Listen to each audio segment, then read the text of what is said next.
PTI political committee का हंगामी इजलास और मुराद सईद और खालिद खुर्शीद के और कारकुनों के दबाव के बाद पॉलिटिकल कमेटी ने 15 अक्टूबर को डी चौक पर एक मर्तबा फिर एहतजाज की कॉल दे दी। इसकी डिटेल भी मैं आपको बताता हूं। तहरीक इंसाफ की मुल्तान और साहिवाल में एहतजाजी रैलियां, पकड़ धक्कड़ और हुकूमत की फस्तैयत। हजारों कारकुनों को एक दिन पहले ही गिरफ्तार कर लिया गया और लेकिन उसके बावजूद भी अवाम ने यह साबित किया कि वो इस वक्त कैदी नंबर 804 के नजरिए के साथ डट कर खड़े। और जस्टिस आमिर फारूक साहब से जिस फैसले की तवक्को पूरी कौम को थी, पीटीआई की क़यादत को थी, और जस्टिस आमिर फारूक साहब ने उसी तवक्को के मुताबिक ही अपना फैसला सुना दिया। इन तीनों डिटेल से पहले आप दोस्तों जो गुजारिश है कि मेरे चैनल को सब्सक्राइब करें, लाइक करें, शुक्रिया। तहरीक इंसाफ की आज मुल्तान और साहिवाल में एहतजाजी रैलियों की कॉल थी पीटीआई के चेयरमैन इमरान खान के हुक्म पर, और तहरीक इंसाफ ने कुछ दिन पहले एहतजाज का शेड्यूल भी दिया था। आज मुल्तान में एहतजाज से पहले ही 2-3 दिन पहले दफा 144 नाफिज कर दिया गया और एहतजाज के 11 अक्टूबर से पहले ही कारकुनों की पकड़ धक्कड़, और आज थाने में देखा गया कि हजारों कारकुन जो जमानत के लिए उनको लाया गया, उनको गिरफ्तार कर लिया गया था। लेकिन उसके बावजूद साहिवाल में मोर चौक पर अवाम की एक बहुत बड़ी तादाद ने धरना दिया, एहतजाज किया और अपना एहतजाज रिकॉर्ड करवाया और ये बताया कि आप इस वक्त जितना भी जुल्म जबर कर लें, फस्तैयत कर लें, आप इस वक्त कौम को, लोगों को इमरान खान कैदी नंबर 804 के नजरिए से नहीं रोक सकते। और उसके बाद मुल्तान में घंटा घर चौक पर जो शाह महमूद कुरैशी का घर है, वहां पर एक बहुत बड़ी रैली निकाली गई, एहतजाजी रैली, और लोगों ने इमरान खान जिंदाबाद के नारे लगाए, कैदी नंबर 804 के नारे लगाए और इमरान खान की रिहाई के लिए नारे लगाए। और इन दोनों जगहों पर बड़ी तादाद में लोगों ने फिर भी निकल कर ये दिखा दिया कि आप जितना भी जुल्म फस्तैयत कर ले, लोगों को आप रोक नहीं सकते। और हमारे वफाकी वजीर दाखिला मोहसिन नकवी साहब जो पहले कह रहे थे कि पीटीआई को एहतजाज की हक है, आइन कानून हक देता है, और इस्लामाबाद में चूंकि मलेशिया के वजीर आजम आए हुए हैं इसीलिए वहां पर अब एहतजाज ना किया जाए, हमने सिक्योरिटी देनी है। तो अब मुल्तान में किस मुल्क का वजीर आजम आया हुआ था, साहिवाल में कौन आया हुआ था, ये आप सिर्फ और सिर्फ अवाम को बेवकूफ तो बना सकते हैं, लेकिन कौम को पता है कि आप इस वक्त डरे हुए हैं, सहमे हुए हैं, और आपने किसी जगह भी किसी तौर पर भी एहतजाज नहीं करने देना। उसके बाद जस्टिस आमिर फारूक की अदालत में पीटीआई के वोकला कुछ 2-4 दिनों से पहुंचे हुए थे, हेयरिंग वगैरह हुई।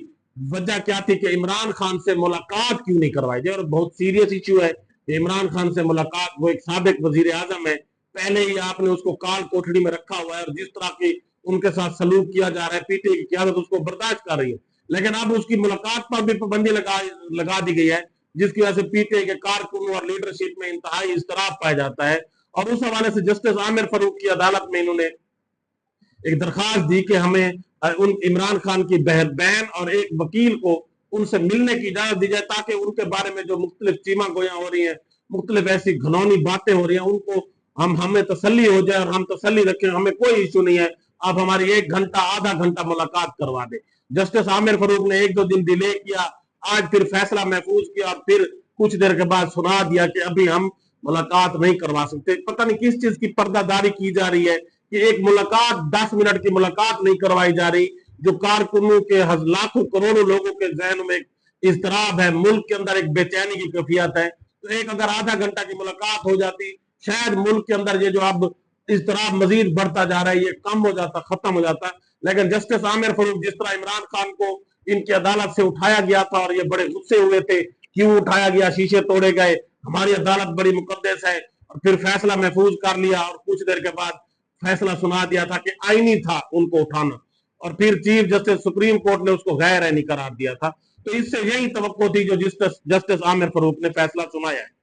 उसके बाद पीटीआई की लीडरशिप ने और पॉलिटिकल कमेटी ने एक हंगामी इजलास अब से कुछ देर पहले तलब किया है, और उस हंगामी इजलास से पहले ही मुराद सईद ने और खालिद खुर्शीद जो जीबी के साबिक वजीर आला है, इन दोनों ने ट्वीट करके कह दिया था कि अब कारकुनों को, अवाम को और लीडरशिप को यह फैसला करना चाहिए कि अब अगर इमरान खान से मुलाकात की इजाजत नहीं दी जाती, और इस्लामाबाद हाई कोर्ट ने उसकी इजाजत दी भी नहीं है, तो हमें फौरन एहतजाज की कॉल देनी चाहिए और डी चौक एहतजाज करना चाहिए। तो मुराद सईद और खालिद खुर्शीद ने तो पहले ही बात कर दी थी और तमाम कारकुन भी सोशल मीडिया पर इस बात का मुतालबा कर रहे थे। तो उसके बाद अब पॉलिटिकल कमेटी जो पीटीआई की है उन्होंने हंगामी इजलास तलब किया और हंगामी इजलास के बाद उन्होंने ये अनाउंस कर दिया कि 15 अक्टूबर को हम हर सूरत में डी चौक पहुंचेंगे और पूरे मुल्क से काफिले डी चौक पहुंचेंगे, सिर्फ और सिर्फ इस वजह से कि हमारे कैद इमरान खान से मुलाकात क्यों नहीं करवाई जा रही। 10 मिनट की मुलाकात करवा कर आप हमें मुतमईन कर सकते थे। तो इस मुलाकात ना करवाने के पीछे यकीनन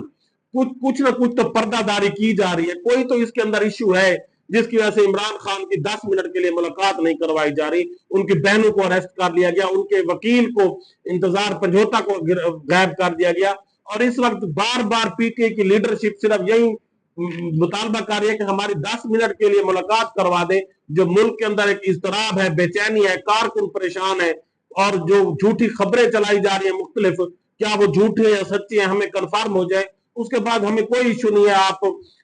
जितने दिन तक आपने वो पाबंदी लगाई हुई है हमें उससे कोई मसला नहीं है। तो यकीनन अगर ये हुकूमत अगर समझदारी का मुजाहरा करती तो अपने एससीओ समिट को भी कामयाब करवाना चाहती तो ये 10 मिनट या आधे घंटे के लिए इमरान खान की बहन एक वकील को उनसे मुलाकात करवा देते और ये मसला हल हो जाता। लेकिन चूंकि हुकूमत इस वक्त हर लिहाज से फस्तैयत और जुल्म जबर के ऊपर डटी हुई है, वो चाहती है कि हम जुल्म भी करें और इनको आ भी ना भरने दें, इनको चीखो पुकार भी ना करने दें। तो यकीनन ये पीटीआई की पॉलिटिकल पार्टी का एक अच्छा डिसीजन है और कौम भी यही चाहती है और पीटीआई के कारकुन भी यही चाहते हैं। वो तो इससे भी पहले चाहते हैं क्योंकि आप 11 तारीख है वो चाहते हैं कि 12 या 13 की कॉल दे दी जाए 15 की बजाय, क्योंकि हम इतनी देर इंतजार नहीं कर सकते। हमारे कैद को जो इन्होंने कैद तन्हाई में रखा हुआ है और हमें मुलाकात भी नहीं करने दी जा रही किसी को भी, तो यकीनन इससे एक बहुत बड़ी बेचैनी है कारकुनों के अंदर और ये हुकूमत की नालायकी है, नासमझी है कि वो इस चीज को बुनियाद बनाकर एक अपनी जो एससीओ समिट है उसको भी नाकाम बनाना चाहते हैं और ये इसकी जिम्मेदारी हुकूमत पर होगी, तहरीक इंसाफ पर नहीं होगी।